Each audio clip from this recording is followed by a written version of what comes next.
Guys, highplatform.com was launched in 2017. The four co-founders owned 20% together, and other investors from an earlier merger deal own the other 80%. Today, the company is doing 13 million bucks in ARR, up from 11 million, about 11.5 million about a year ago. They raised a $7 million round of funding, their first outside funding last year at a 40 million valuation, which was about a 3x valuation multiple. And the co-founders have gotten smart.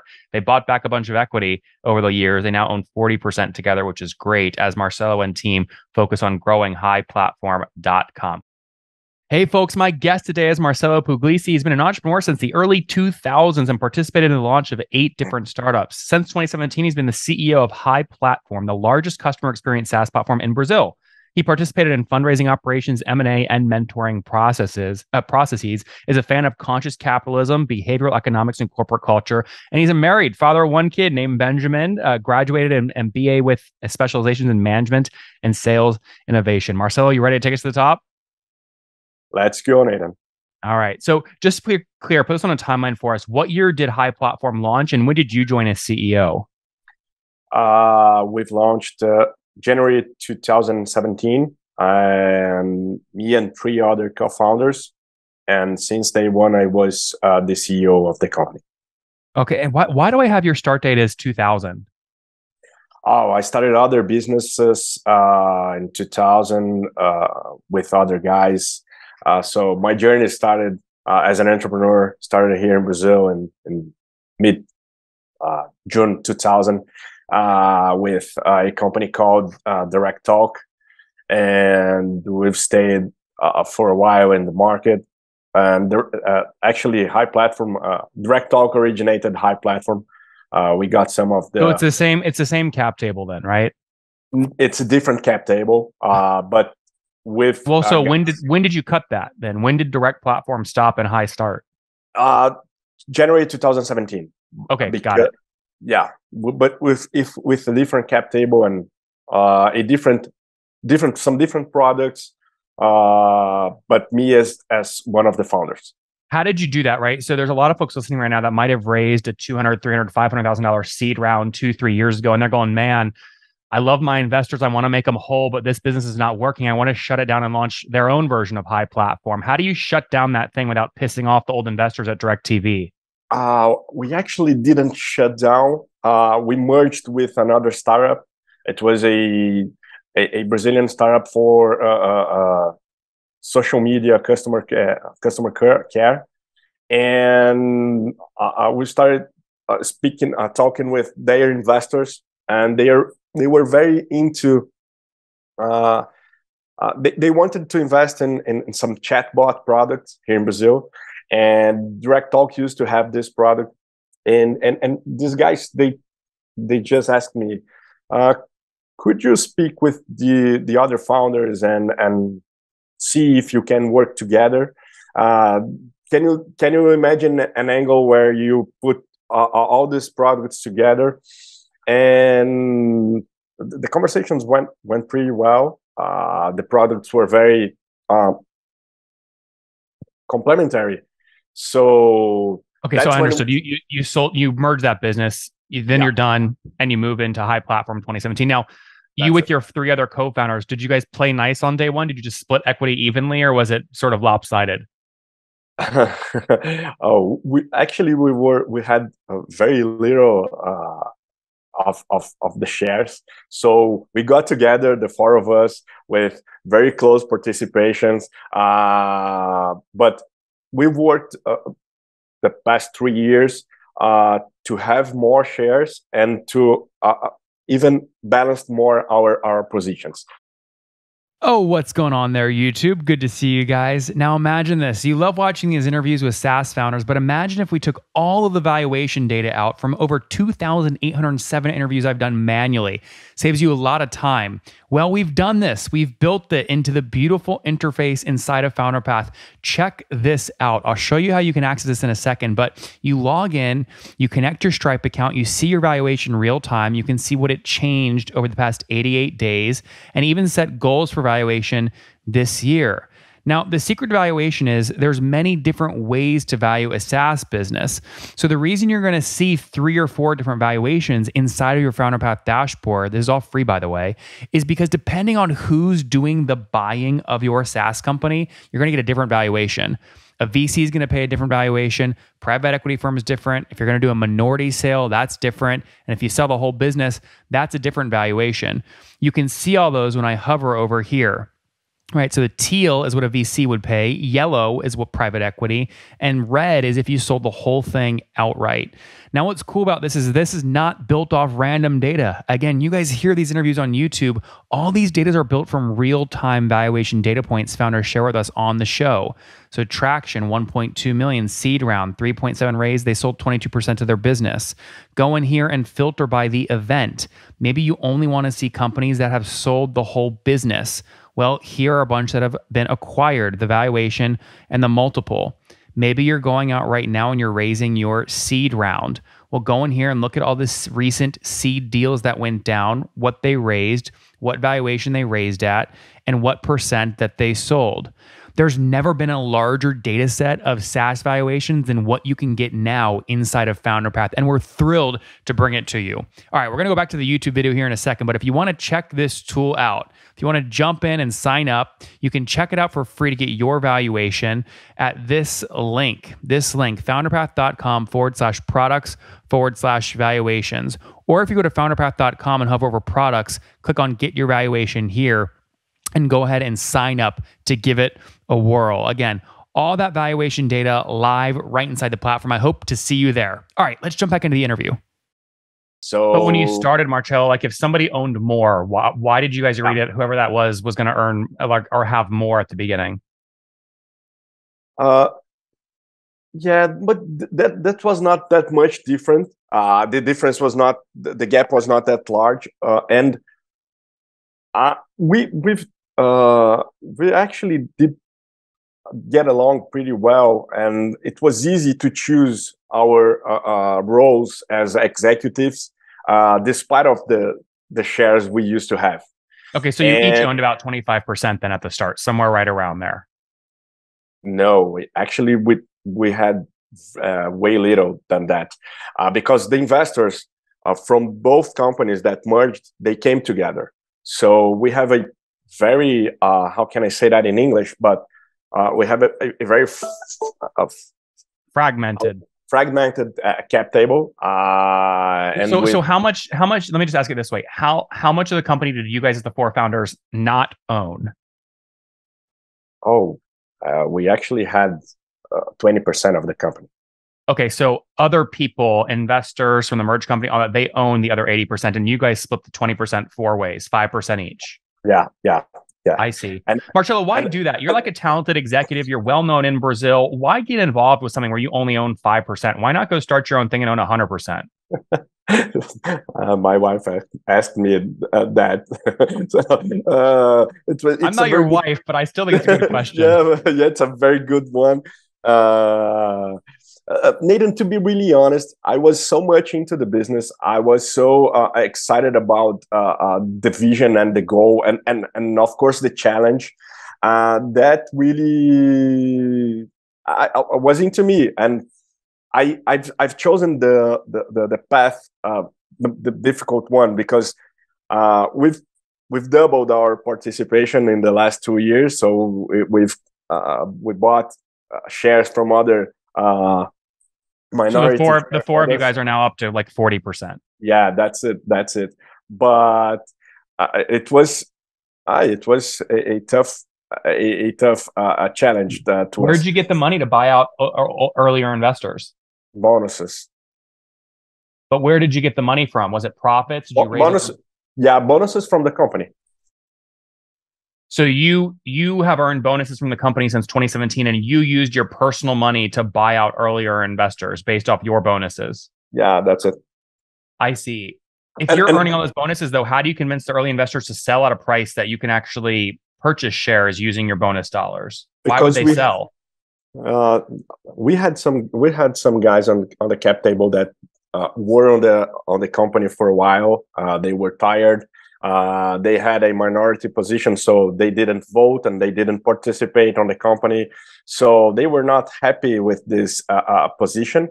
And to then, uh, the even though we bought a little more cheap, they had a good return. So it was a good deal to everyone.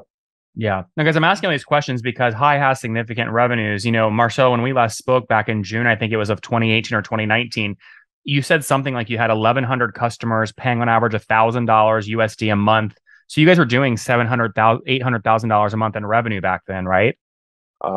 Yes. We are doing what we are doing right now. We had 1.7 thousand different customers, and we do have $1.1 million in MRR.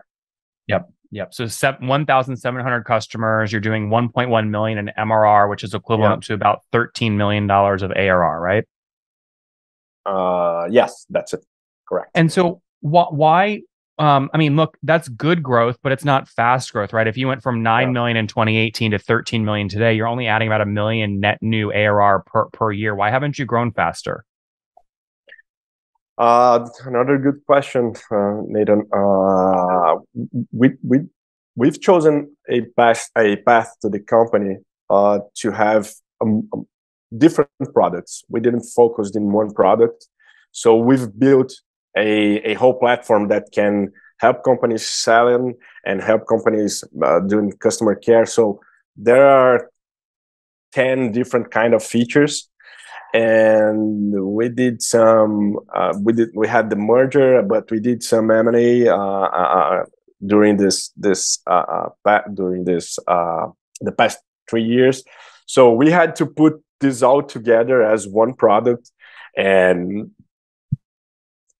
try to find the right sweet spot and the right market fit to all these features. So and we've raised money very late. We actually raised money last August. We've raised $7 million. That was our first round. So we had very little money. We came all the way with. So you were, Marcelo, just to be clear, between 2017 when you launched and the 7 million round, you guys were bootstrapped. Yeah, that's it. Okay. And what did the 7 million round? Most people are raising, they're selling 15% of the company. Did you sell around 15%? A little bit more. Okay, got it. So we're talking like a $35 million valuation, 40 million valuation, something like that. Yeah, 40 million. Okay. Valuation. Looking back, does that feel fair? Was that the right move? I think it was a good move. We brought some a good company, a good investor. So he's very much into the Brazilian tech market, very much into SaaS. It's a new fund. We've actually the second company or the first company, but now they have 3 or 4. So I think it was a good move. It was a very good move. And help me understand growth. So if you're at 1.1 million today in revenue, where were you exactly 1 year ago? We actually grew 28% the last year, and we are probably 2022. 22.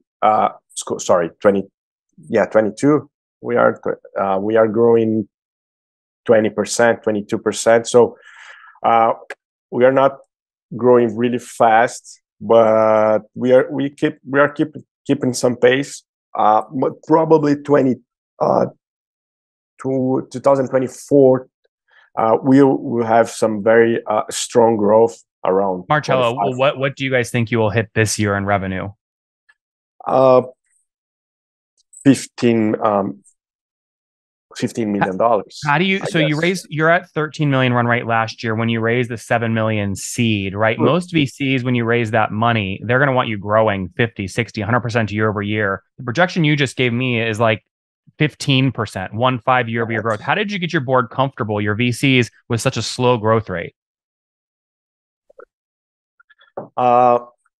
because we are looking for a 5-year plan. So our first year, that's going to be 2023.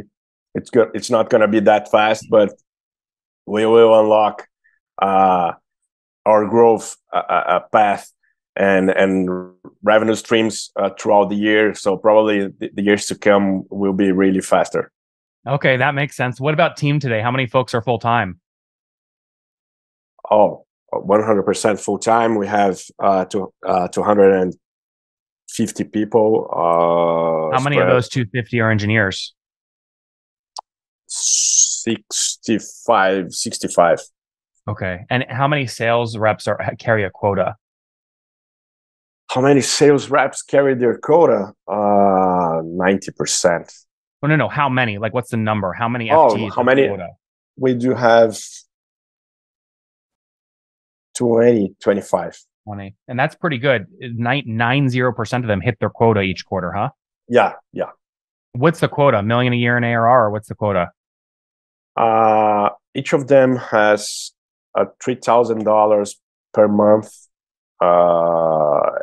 as the initial quota, and the senior ones, they have $6,000 per month. I see. So if those senior people do add $6,000 every month for 12 months, that means they add $72,000 of MRR, which is equivalent of about 850,000 of ARR. So your top reps, that's what they do. Yes. Okay. Very interesting. Well, this is a heck of a story. I want to wrap up talking about the product, right? I mean, where do you see the customer success service space going over the next 3, 4, 5 years? Very good question. I actually think that every company, and I think high platform as well, has to do, first of all, basics to guarantee that our customers are using the products in the proper way, and also being a hub of information and data, benchmarking of using the products and getting results of the product. So I think this is step one for customer success. But what I do see different in the coming years is that technology is making things very different in the way that we can deliver content, we can have education products in our programs in order to use our products, and as well as the way WhatsApp Messenger, Facebook Messenger, and this kind of apps, they are changing the way we relate to each other as a B2B software business. So I think we have a very different, same purpose with the basics concept, with the basic concept, but Got it. Delivering it in a different way. Well, Marcelo, we're certainly rooting for you. We're out of time though now. Let's wrap up here with the famous 5. Number 1, what's your favorite book? Onwards, Hard Truths. Number 2, is there a CEO you're following or studying? Oh, so many. I actually really like Hard Truths, and so I'll put his name. Howard Yeah, Schultz, from Starbucks. Number 3, what's your favorite online tool for building high platform besides your own? Google. Google. Google. Yeah. Google Chats. Number 4, how many hours of sleep do you get every night? 6. Okay. And what's your situation? Married, single, kids? Married, 1 kid. Congrats, nice kid. 1 kiddo. That's great. Yeah. And how old are you? I'm 46. Last question. Something you wish you knew when you were 20 years old. most of the things I know today. Pick one.